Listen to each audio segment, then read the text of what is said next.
ஹாய்ங்க. குட்டீஸ்க்கு lunch குடுத்துடுறது எவ்வளோ இம்பார்ட்டண்ட்டோ, அதே மாரி வந்து அவங்களுக்கு நம்ம என்ன ஸ்நாக் குடுத்துடுறோம் அப்படிங்கிறது அதை விட ஒரு பெரிய விஷயம். ஏன்னா லஞ்சுக்கு அவங்க ப்ரிஃபரன்ஸ் குடுக்கறத விட, என்ன ஸ்நாக் குடுத்துடுறீங்க அப்படிங்கிறதுக்கு தான் அவங்க வந்து ஜாஸ்தி ப்ரிஃபரன்ஸ் குடுக்குறாங்க. அதனால நான் முடிஞ்ச வரைக்கும் கடையில வாங்காம, என்னால எதெல்லாம் வீட்ல பண்ண முடியுமோ, அதெல்லாம் நான் வீட்லயே பண்ணி குடுத்துருவேங்க. நம்ம எந்த ஒரு ஸ்நாக் ரெசிபியோ, இல்ல புதுசா ஏதாவது ட்ரை பண்ணுறோம் அப்படின்னா, அதுக்கான மெஷர்மெண்ட் எல்லாம் கரெக்ட்டா பார்த்து அத நம்ம எடுத்து வச்சுட்டு அதுக்கப்புறம் பண்ணோம் அப்படின்னா, நமக்கு கொஞ்சம் ஈஸியா இருக்குங்க. நான் ஃபஸ்ட்டு என்னெல்லாம் பண்ண போறேனோ, அதுக்கான எல்லாத்தையுமே வந்து நான் அளந்து எடுத்து வச்சுட்டேன்.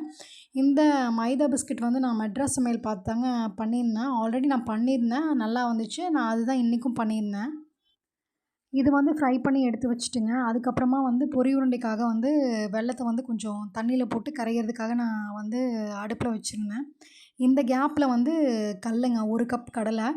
இது வந்து வறுத்த கடலை தோல் நீக்கினதுக்கப்புறம் பல்ஸ் மோட்ல வந்து கிரைண்ட் பண்ணி எடுத்துட்டேன். அதுக்கப்புறமா 1 கப் நம்ம எந்த கப்பில் 1 கப்பு வந்து நடைக்கடலை எடுத்தாலும் அதில் வந்து 1/2 கப் நாட்டு சர்க்கரை எடுத்தோம் அப்படின்னா கரெக்டாக இருக்கும். பொரி உருண்டை பண்ணுறது ரொம்ப ஈஸிங்க. பாகுபதம் மட்டும் கரெக்டாக பிடிச்சிட்டோம் அப்படின்னா போதும். பொரி உருண்டை ஒரு விஷயமே இல்லை, டக்குன்னு பண்ணிடலாம். அந்த நிலக்கடலை வந்து பல்ஸ் மோட்ல வந்து ரெடி பண்ணி வச்சுருந்தோம் இல்லைங்களா, அதை வந்து நல்லா கையில் வந்து கலந்து விடணுங்க. அப்போ தான் வந்து ஒன்றா வந்து அப்படியே செட் ஆகும். அதுக்கப்புறம் நமக்கு வேணுங்கிற சைஸில் உருட்டணும் அப்படின்னா அதுவும் ரெடி ஆகிடுங்க.